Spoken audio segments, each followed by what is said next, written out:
Well, having read many of your comments in response to this deal that Rishi Sunak's government have done to rejoin Horizon Europe, very clear that a lot of you are pretty concerned about the deal the government have done here, rejoining Horizon Europe, as I say, rather than pressing ahead with the Pioneer programme that the government had set up as a backup. And responding to this deal was Reform Party leader Richard Tice. Now, before I get to what he had to say, let's not forget, Reform, in latest YouGov polling, have up to 20% of both Leavers and Conservative voters having switched to Reform. So the Tories are losing more support to Reform at the moment than to Labour or to anyone else. So certainly the Conservatives should be paying very close attention to that.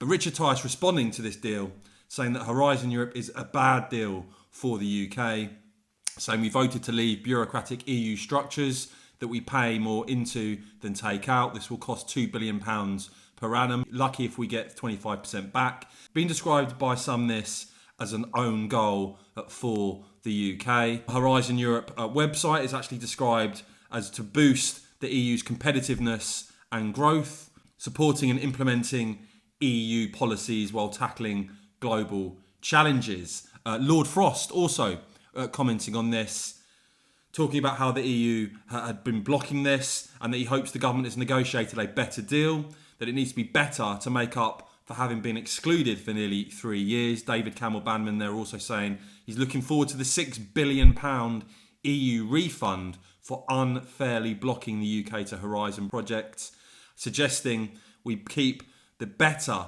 UK Pioneer programme warmed up as a fallback for when the EU next seeks to breach the deal. And also very outspoken on this, Ben Habib, saying that the UK joining Horizon Europe is not good.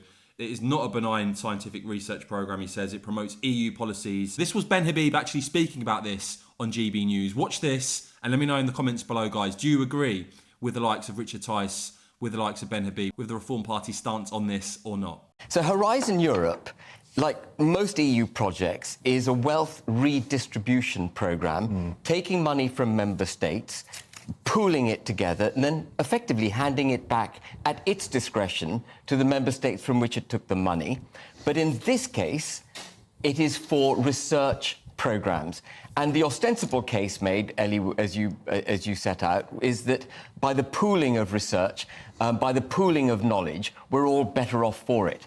And that's about the best thing you can say about Horizon Europe. The next thing that is critical to understand is that Horizon Europe's unashamed, open aim is the promotion of EU interests and EU policies. It's right up there on the front of Horizon Europe's website. So anyone who doesn't believe me should click on Horizon Europe now and have a look. So we are effectively giving our money to the EU in order to bid to get our money back so that we can do research that benefits the EU. We didn't Brexit in order to do research for their benefit. We Brexited for British national interests. And how many universities do you think, by the way, in Europe, in the European Union, are in the top 10 in the world? Go on. None. None.